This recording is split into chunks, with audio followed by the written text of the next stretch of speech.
Hi friends, welcome on panel discussion, and our today's panel discussion is on the interview of GIC, General Insurance Corporation. बहुत बड़ा insurance public sector है और बहुत से candidates को interview call आया है फ्रेंड्स, और बहुत से अलग अलग प्रोफेशनल बैकग्राउंड के कैंडिडेट्स को कॉल है। आईटी है, इंजीनियरिंग, लॉ है, एचआर है, फाइनेंस है और कुछ और जैसे जर्नलिस्ट जो प्रोफाइल्स हैं, जर्नलिस्ट जिनको बोलते हैं। सबसे बड़ा नंबर जर्नलिस्ट का है। जर्नलिस्ट मीन्स के एडमिनिस्ट्रेटिव रिलेटेड जो प्रोफेशन है उनमें से कॉल्स आया है। Before I discuss further, before I go forward, let me tell you friends, Yourpedia mentors you and provides you the mentoring for interview and group discussion stages, and clearly they have mentioned interview and GD, but behavioral component, psychometric जो part है वो उसका inbuilt होता है, psychologist is sitting, so you need to prepare yourself on that also. So ये अलग अलग components हैं preparation के which you are to prepare. Now, how Yourpedia helps you, other than conducting the regular mock interviews and snap interviews for you, we provide you a lot of learning content. And learning content, the most important is GIC ka information document about GIC, and most of the information taken from the website of GIC and some another ministry websites. Second is typical questions which can be asked from your background. Like अगर आप IT background से हैं तो GIC insurance company में आपसे क्या पूछ सकता है? Do you need to have knowledge about the cloud, और आपको और कुछ सॉफ्टवेयर्स का नॉलेज होना चाहिए। सिमिलरली एचआर में आपसे क्या पूछेगा? You are lawyer and now you are going for GIC, तो लीगल नॉलेज आपको कितना चाहिए जीआईसी के लिए? That is a second document. First document GIC, second document this, and third document is expected और previous years questions which were asked in HR. So HR के questions, तो ये तीन डॉक्यूमेंट है friends. Other than this video you will see many other videos coming related to GIC now. So in case you are listening to our session and you have got the call, the first thing you should do is you should start your preparation with the mentors of Yourpedia. Now Shikha, I come to you first. GD is an important component of this GIC interview. Yes, so we keep on conducting group discussions for various organizations. Yes, presently also it is going on for NHPC and all. So how GD in GIC is going to be different? Okay, so sir, first of all, I can say there are a lot of posts in this GIC, General Insurance Corporation. Yeah. So this is a kind of insurance company. So the topic would be more related to finance related, and this can come related to for your professional background and organization related. Okay. Right? So professional background means journalist हो गया, legal है या HR है, इस तरीके से. Like engineering domain भी है sir इसमें, apart from this journalist part, like aeronautics है, mining का है थोड़ा सा इसमें part. That can be engineering topic as well, related to e-vehicles or like that. ठीक है? अगर HR की बात करें, that can be very specific topic की sexual harassment at workplace related new जो laws हैं या rules हैं. Right. After that, I can say it out. Legals related, that is a present rule in Manipur, can be a topic. Then it comes to IT sector is also there. That is emerging technologies, AI, automation, and that blockchain technologies. Lot of things are there. Finance related, I would specifically recommend कि अभी जैसे budget 25-26 है, you need to be read it out. Highlights उसके check out करो. Number second, taxation से related, GST से related, that you need to be read it out. And yes, की budget सबसे ज़्यादा important चीज़ है इसके लिए, because फाइनेंस रिलेटेड है, और कोई भी न्यू लॉ या rule related to this monetary policies of RBI like that, so that you can read it out. ठीक है? So we are also conducting sessions like every day. So different domain से GD वैसे भी होता है, environment और like education और like that, but insurance company तो सिर्फ फाइनेंस रिलेटेड ज्यादा आएंगे उसमें topic. That I can say it out. Obviously very very important point Shikha about budget, because मैं देख रहा था बजट के अंदर कुछ ऐसे डिसीजन गवर्नमेंट ने लिए हैं, जैसे LIC ने कुछ स्कीम निकाली है. बहुत इंपॉर्टेंट स्कीम है जो फीमेल के लिए है, जिसमें वो इंश्योरेंस एजेंट बन सकते हैं. प्राइम मिनिस्टर ने रिसेंटली लॉन्च किया है स्कीम को. FDI को इस इंश्योरेंस सेक्टर में 100% कर दिया गया. बहुत बड़ी न्यूज है. फॉरेन डायरेक्ट इन्वेस्टमेंट जो 74% होती थी वो 100% कर दी है. वो इंटरव्यू में वैसे भी पूछ सकते हैं, और GD के ऊपर 100% FDI इन इंश्योरेंस सेक्टर, इसके ऊपर भी पूछ सकता है करवाने के लिए. And whether you are from legal background और इंजीनियरिंग बैकग्राउंड और फाइनेंस बैकग्राउंड, आपसे GD या इंटरव्यू में फाइनेंस के बारे में तो पूछा जाएगा, because organisation is finance organisation. That is something which is very very important as you mention. And Shikha, one more thing I would like to ask you is related to psychometric test. कई organisation में clearly लिखा होता है behavioural test. Yes sir. और कईयों में नहीं लिखा होता है, जैसे GIC में नहीं लिखा है. So what is the interpretation of that? Sir, when you will go for the interview of this Yeah. GIC, that would be one person like seated there कि जो आपको observe कर रहा होगा, how you're behaving, speaking, what are your vibes or like expression, कि are you very true, honest or not, Okay. like that. और आपके all like obviously आपके professional background बहुत अच्छे reputed हैं, like journalist के लिए आप जा रहे हो, HR के लिए जा रहे हो, legal, finance के लिए आप जा रहे हो, so they're just going to check it out कि ये person इस background में कितना fit होता है, कितना suitable है, like so they're going to be check out your behavioral part and they're going to be listen carefully कि आपके जो past experiences हैं future को predict करने के लिए, like it's very good part कि वो कई बार like एक तो directly question पूछ लेते हैं वो interview में, but sometime a person is just silently watching you out, observing you out to do that, I can say. तो जैसे जो साइकोलॉजिस्ट होता है क्वेश्चन नहीं पूछता कि अगर ऑब्जर्व करता है तो he is observing that you should not fake और आप कॉन्फिडेंट है या नहीं, झूठ तो नहीं बोल रहे हैं, नर्वस तो नहीं है आप, तो I think these are the things which student is also to practise कि वो ऐसा चीज ना Exactly, sir, because your action speaks more than your words, so they can just check it out कि नहीं ये person ने गलत आंसर दिया या झूठ बोला है, Okay. like that. So friends, our weekly updated GD topics are available on our website.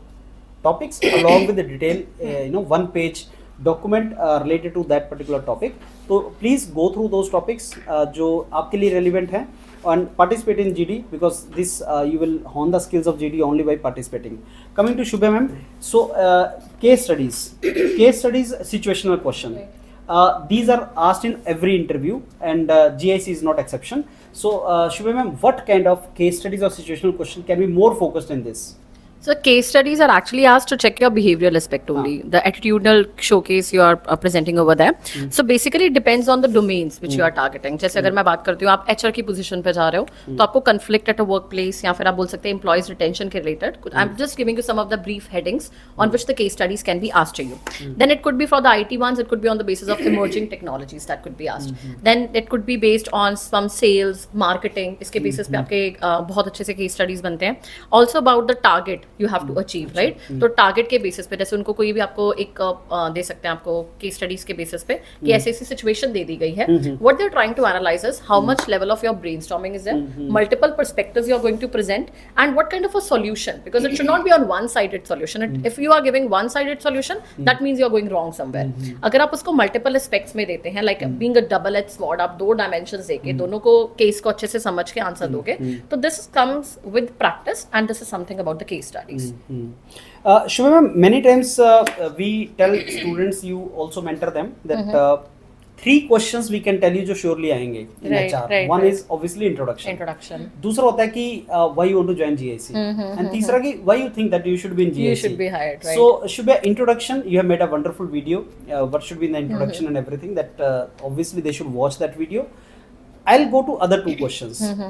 Why you are already working somewhere or you are a lawyer, why not other opportunities? Why being lawyer or from IT background you want to join GIC? What can be the best answer for, how to find out the best answer for why you want to join this and how you think you are suitable? So coming to the like why you want to join this particular organization, whenever I'm going through the documentation or I'm recording the video for that, I always say कि आपको बहुत aspects मिलते हैं, जैसे mission vision मिलता है वहाँ के ऑर्गेनाइजेशन का, ऑर्गेनाइजेशनल नॉलेज मिलती है, उनके प्रोजेक्ट्स मिलते हैं. आप एक सब्जेक्टिव टच जरूर डाल सकते हैं based on the perspective of the knowledge and plus your professional background. आपने बोला कि कोई ऑलरेडी एम्प्लॉयड था और वो लीव करके आ रहा है, ऑब्वियसली उसने कुछ चीजें इनग्रेन की हैं, आप बहुत स्किल्स लर्न करते हो, बहुत प्रोजेक्ट्स पे काम करते हो जो आपके शायद मैच कर जाए ऑर्गेनाइजेशन के साथ. तो this is a very subjective approach to handle this question, but yes you can link this answer with the organisational knowledge and your professional background. Both those things can really helpful to frame a good answer for this thing. And coming to the second part which you asked me that why you are suitable, we always mention them कि अगर आप suitability को present करते हो, कई बच्चे आके और एस्पिरेंट्स कीप ऑन टेलिंग कि मैम मैंने ये काम किए हैं and this gives them a circle कि that is why we are suitable. There is always a good choice of words and the structure that you need to present, because if we are talking to someone, if you are not able to present them in a good manner, you failed as a communicator at that time.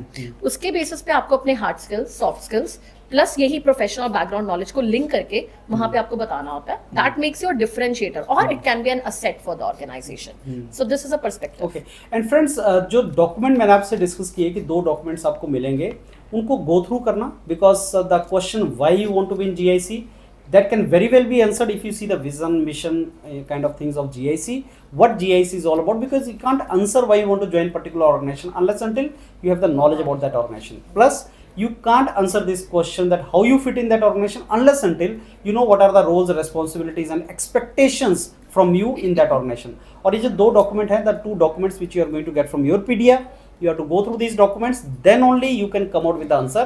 Many times students come to you and they say, ma'am इसका मैं answer क्या कर दूँ? Friends, we can only help you to frame this answer in a better way only if you first you give the input. First draft should come from you. It The cannot skeleton be, we can provide, but yes, some of the things, the choice of words should come. So we cannot give you ready-made Yeah, answer. motivation. Does not work that way. Does not work that way. Shruti ma'am, related to CVs, CV कई जगह मांगा होता है, कई जगह वो शुरू में मांग लेते हैं, जैसे हमने SBI में देखा, State Bank of India में they asked your CV at the time of I think writing exam, and then they again asked your CV, and there are some organizations where they do not ask CV in the beginning, but जब आपका interview आता है तो आपसे कुछ document भरवाते हैं. वो ऐसा भी होता है कि the moment you go there on the interview day they ask you to fill certain things. I want your input in this कि CV में क्या होना चाहिए, चाहे कोई भी फॉर्मेट हो, उसमें क्या लिखना चाहिए कैंडिडेट को. ओके सर, सबसे पहले जिस भी हम ऑर्गेनाइजेशन के बेस पे जा रहे हैं ना, जिसमें हम अप्लाई कर रहे हैं, हम उस बेस पे अपना CV बनाते हैं. अगर आप एकेडमिक के लिए जा रहे हो तो आप एकेडमिक CV, प्रोफेशनल जा रहे हो तो professional CV. And the important details is हम रेलेवेंट चीज़ें ही मेंशन करते हैं. वी ट्राई, हम अपना एक्सपीरियंस डेफिनेटली दिखाते हैं, बट रेलेवेंसी आती है जब हम अपने प्रोजेक्ट्स को डिफाइन करते हैं, उसमें अपनी रेलेवेंट स्किल्स जो अलाइन करती हैं ऑर्गेनाइजेशन की स्किल्स के साथ, वो इम्पोर्टेंट होता है मेंशन करना. अननेसेसरी डिटेल्स नहीं, डेफिनेटली नहीं लिखनी चाहिए. और अपनी बेसिक पर्सनल डिटेल्स भी नहीं लिखनी चाहिए. मैरिड हो, अनमैरिड हो, they are not concern about it. एक एप्लीकेशन प्रोसेस में वो आपको इवेंचुअली फिल ही हो जाती है वो डिटेल्स, बट प्रोफेशनल CV में we don't allow. Also people make it too long और टू शॉर्ट. अब हम ये नहीं कहते कि आप अपने अकॉर्डिंग जस्टिफाई करो. अगर डेफिनेटली ऑर्गेनाइजेशन ने गाइडलाइंस दे रखी है कि 1 पेज CV चाहिए, 1 पेज दो, but professional CV usually 1 to 2 pages के बीच में फिनिश हो जाता है. उसके अंदर आपके रेलेवेंट एक्सपीरियंस आ गया, इंटर्नशिप्स आ गई, प्रोजेक्ट्स आ गए और एजुकेशन डिटेल्स आ गई. अचीवमेंट्स भी एक इंपॉर्टेंट सेक्शन रह जाता है. तो इंपॉर्टेंट डिटेल्स तो ये हो जाती हैं आपकी CV में कवर हो जाती हैं, जो कि हर एप्लीकेंट को मेंशन करनी चाहिए apart from unnecessary details. Okay Shruti, many times students say कि सर मेरे पास I do not have many things to flaunt or reflect on my CV, so क्या मैं इसको अचीवमेंट बता सकता हूँ? Maybe they have got very good marks in school days or something. So candidates do not have very much clear idea कि academic achievements बोलते किसको हैं. Getting marks in school is achievement, or what is achievement? That is number 1 question. Number 2 question, even if you have some achievement but you don't have certificate for that, no doubt it is achievement. आप कभी आपको award मिला है किसी से, maybe आपको district magistrate से कोई अवार्ड मिला, यू टॉप द स्कूल और something, but you don't have certificate for that. इन दोनों को कैसे हैंडल करना है? सर इसके लिए बहुत इजी है. सर्टिफिकेशन सेक्शन हम अलग डिफाइन कर देते हैं, अचीवमेंट सेक्शन हम अलग डिफाइन कर देते हैं. अचीवमेंट्स के लिए आपको certifications it is not much required. It is not required unless the company has asked you to show the certifications. Unless नहीं तो रिक्वायरमेंट नहीं होती. आप अवार्ड्स एंड अचीवमेंट्स सेक्शंस में उसको फिल कर सकते हो. रही प्राइज और whatever you have received and achieved during, ऐसा भी होता है कि आपको बेस्ट परफॉर्मेंस अवार्ड भी मिला होता है अपने ऑर्गेनाइजेशन में, आपने सेल्स रिकॉर्ड क्रैक किया हो, कुछ भी किया हो, तो आप वो भी हम अपने अचीवमेंट्स में डालते हैं. सर्टिफिकेशंस जो आपने सर्टिफाइड कोर्सेज कर रहे होते हैं या फिर और कोई सर्टिफिकेशन जो आपने एडिशनल नॉलेज गेन करी होती है, हम उनको सर्टिफिकेशंस में ऐसे सेग्रीगेट कर देते हैं बेसिकली सर्टिफिकेशन और अचीवमेंट्स को. So friends, one thing very very important, do not bluff. You cannot impress interviewer by writing wrong things, they will catch you. Number 1, they will get impressed by your simplicity, honesty, to the point answering, and even if you don't have many things to reflect or flaunt, it's okay, quite okay, because they are not going to recruit you on the basis of the certificates you have got. And another thing, they don't ask you certificates, so but that does not mean you can bluff, you can tell lie. No, because they will ask the questions there, and at your face value they will accept. Even if you say I've got a certificate, I played in this national level, I played national level hockey or something, they will accept it. But then the next questions they will ask you, believe me friends, they will know the fact. तो आपको उस level पे नहीं जाना है. So with this I think we have more or less answered everything. Anything we left untouched, or we have covered more or less?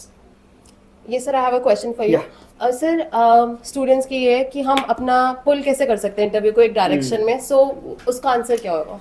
Friends, pulling interview is the most important thing actually in the interview. Why? Because this is the expected question. Introduce yourself. ये तो पहला question होता है, most expected question यही होता है. आपको introduction अपना बहुत ही प्रिसाइज कंसाइज रखना है. बहुत ज़्यादा चीज़ें उसे मत बोलो.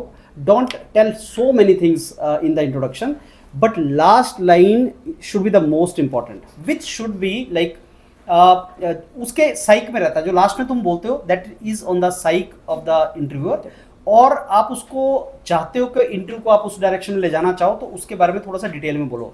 Let's say I have done my BTech project very nicely and I want that they should discuss with me on my BTech project. So then I will mention the title of the project. I'll say that this project is very relevant because it has its application on the sustainability, and sir I could achieve the result and we are also in the process of publication the paper. तो जब मैंने 3-4 लाइनें बोल दी श्रुति और उनको लगेगा कि he is talking a lot about this, तो they get inquisitive about what you say. I'm also in the process of filing the patent on this particular project, sir. So obviously they will ask you question. मान लो आपके पास वो भी नहीं है और आप चाहते हैं कि आप हॉबीज़ के ऊपर पुल करना चाहते हैं इंटरव्यू को, तो वो तब हो सकता है कि प्लेइंग क्रिकेट और वॉचिंग क्रिकेट, ऐसा नहीं. आपकी कुछ हॉबी ऐसी हो जो उनको ऐसा लगे कि this is the first time we are hearing. ऐसी तो हमने हॉबी कभी भी नहीं सुनी थी, it's the first time I am hearing. या आप कोई बहुत यूनिक काम कर रहे हो और आप चाहते हो कि वो मेंशन किया जाए कि मैं सेल्फ हेल्प ग्रुप का पार्ट हूँ, and in that self help group is funded by the central government and I invest every day 1 hour on that self help group. तो जब आप उसको थोड़ा सा इलोंगेट करोगे ना तो वो ऑटोमेटिकली उसमें इंटरेस्ट, आपको उनमें इंटरेस्ट इंड्यूस करवाना है. तो इंटरव्यू को पुल करने का तरीका, नंबर 1 आप वो बात बोलो जिसमें आप स्ट्रांग हैं. नंबर 2 आप ऐसी बात बोलो जिससे उनकी अटेंशन को कैच कर सको. हर बात से आप अटेंशन कैच नहीं कर सकते. मैं कुछ ऐसा बोलूँ कि I could catch their attention और वो उसमें इंटरेस्टेड भी हो. लेकिन पहला criteria friends, it should be authentic. आपने अटेंशन भी कैच करवा ली, आपने कोई ऐसी चीज़ बोल दी जो उनको लगे ये तो आउट ऑफ द वर्ल्ड है, मेरे को पहली बार सुनी है, लेकिन आप उसमें कॉन्फिडेंट नहीं है, तो आप आगे आंसर नहीं कर पाएंगे. सो पुलिंग द इंटरव्यू वाला जो आपका स्ट्रेटेजी, वो सारा फेल हो जाएगा. This is how it is to be done. So friends, I think we have more or less trust everything. So you will watch couple of videos, more videos on GIC, and this is a wonderful opportunity. और जब आप interview stage पे पहुंच गए हैं तो आपको अपना 100% देना है so that you can convert that into selection. All the very best to all of you friends. Look forward to my interview. Thank you.